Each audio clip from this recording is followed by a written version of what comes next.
السلام عليكم متتبعي الكرام، السلام عليكم ورحمة الله تعالى وبركاته. في هذا الفيديو غتشوفوا معنا الغضب الشديد ديال نبيلة منيب على الحكومة وعلى المغرب فين غادي غير اللور.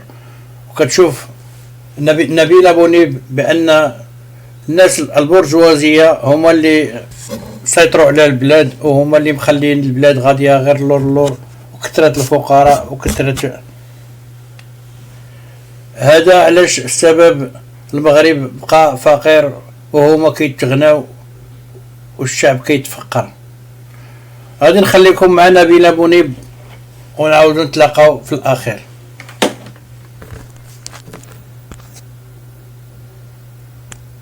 ومضادة تجبر المستبد على البدء في التغيير اللي حنا بغينا. دوب حنا ما كنشوفوا والو، ما كنشوفوا حتى شي حاجه، وتبارك الله خرجنا 1000 واحد غوتنا وجينا للتغيير اللي بغينا حنا لبلادنا، صيانه لحقوقنا ولكرامتنا ولحرياتنا. هذا من ناحيه. هذه السياسه فاسده ودوله تابعه وراكعه، واللي خاصو يدار حنا عارفين.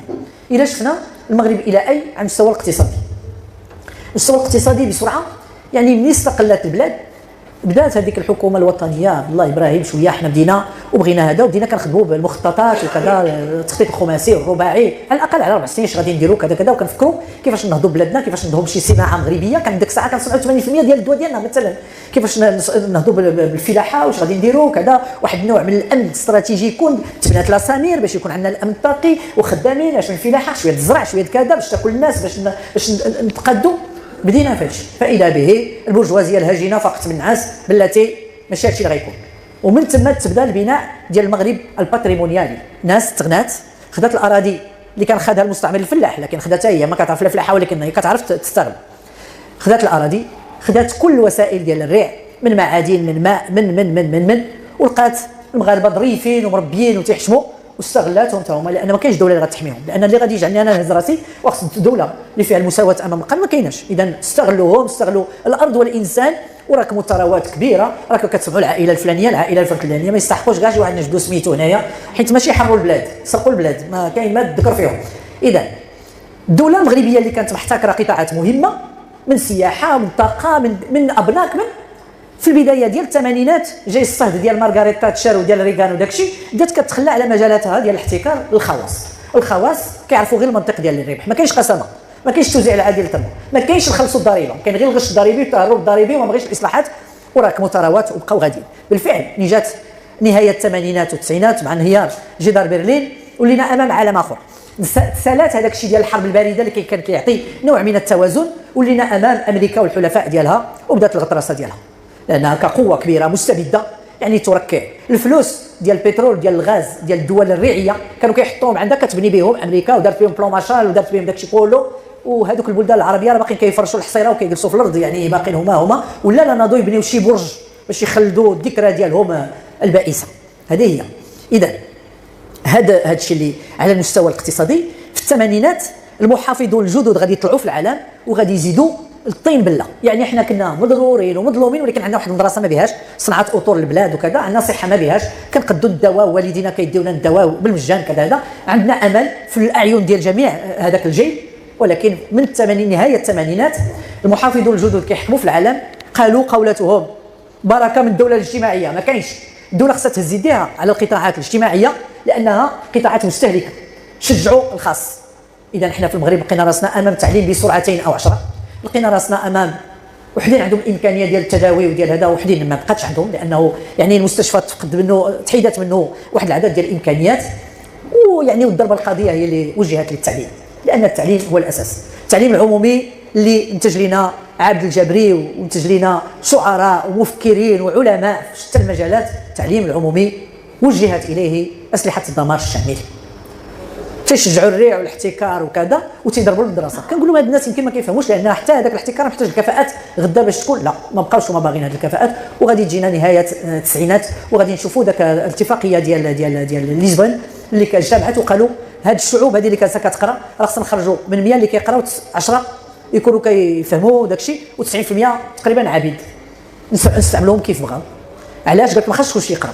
حتى العمليه ديال التعليم اللي عرفتها بلادنا، انا كنت لقيت واحد يعني مسؤول نقابي كبير فرنسي في واحد اللقاء جمع النقابيين من المغرب الكبير وفرنسا، قال له استاذ منيب واش كتظني بانه عمليه تعريب مغربيه وهذه؟ قلت له حنايا كعرب لغتنا الاصليه العربيه بطبيعه الحال الى جانب الامازيغيه، ولكن كنا كنقراو بالعربيه.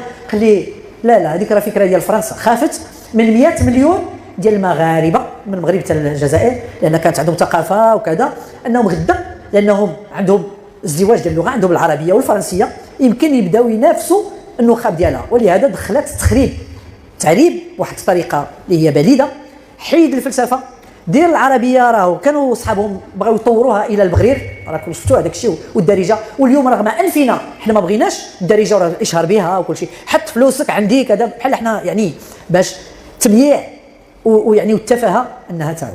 اذا على المستوى الاقتصادي كان عندنا الدوله المغربيه غاديه كتبني دي فلورون بحال لاسامير، بحال النسيج. كان عندنا كانت صناعات تحويليه، كان هذاك الشيء كله تسد. فينا اسفين شو ولا فيها دابا اليوم؟ كنا كنصدروا السردين في لي بواط وكنديروا، لا دابا ياخذوا من عندنا الماده خام كيمشيو يحولوها هما عندهم، حنا ما كنشوفوا والو، ما كنشوفوا حتى شي حاجه. راكم شفتوا الانتفاضه اللي كانت في سيدي افني قبل من 20 فبراير وغيرها.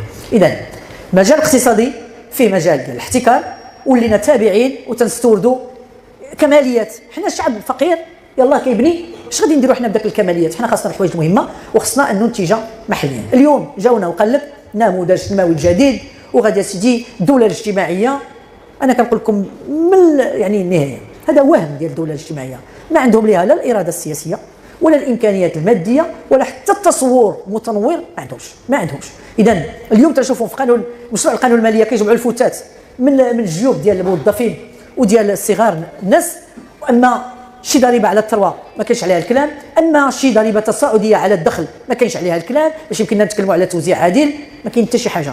انا تكلمت لهم قلت لهم واش ما كتشوفوش راه منظرين كبار في المجال ديال الاقتصاد بحال توما بيكيتي اليوم اللي هو ليبرالي كيقول لهم بسرعه طبقوا التوجه اليساري، لانه خصنا التوزيع العادل للثروات، والا غادي تكون انتفاضات وغادي تكون شي حوايج اللي ربما لن تحمد عقبها. اذا على المستوى الاقتصادي الصناعه ديالنا تراجعت، يعني المستوى ديال المساهمه ديالها في الناتج الداخلي الخام يلاه شي 23%، واحد العدد ديال المعامل تسدات. ودابا ملي جات الجائحه تضررات المقاوله الصغرى والمتوسطه اللي هي كتشكل 90% من النسيج الاقتصادي المغربي. بزاف حطوا الساروت تحت الباب، والدوله ناضت كتجري، عاونات المقاولات ديالها كبار، هذوك عطاتهم فلوس، هذوك الابناء فتحوا لهم الشبابيك ديالهم، في حين المقاول الصغير او المقاول الذاتي ما خدا حتى شي حاجه، واضطر حتى هو يضاف الى صفوف يعني الفقراء الجدد. اذا اليوم الشهاده ديال المندوبيه الساميه الدائره ديال الفقر كتسع، الفوارق الاجتماعيه والمجاليه كتسع، البطاله طلعت العنان السماء، وهاد الناس في يعني غاديين في الترقيع. ما كاينش شي قوه باش نقولوا اليوم يجب احداث قطائع. اليوم باش نرجعوا الثقه حتى لهذا الميثاق الاستثمار، باش المستثمر المغربي يتشجع، اليوم خصنا على الاقل نعطيو اشارات ونديروا تعاقد جديد ما بين الدوله والمجتمع. نزيدوا اليوم خصنا.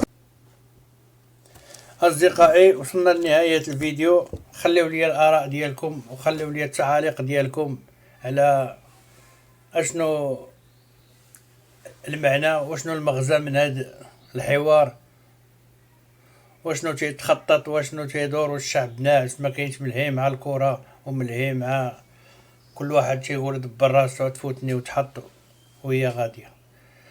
أصدقائي بلا ما نطول عليكم خليكم إلى فيديو لاحق إن شاء الله، والسلام عليكم ورحمة الله تعالى وبركاته.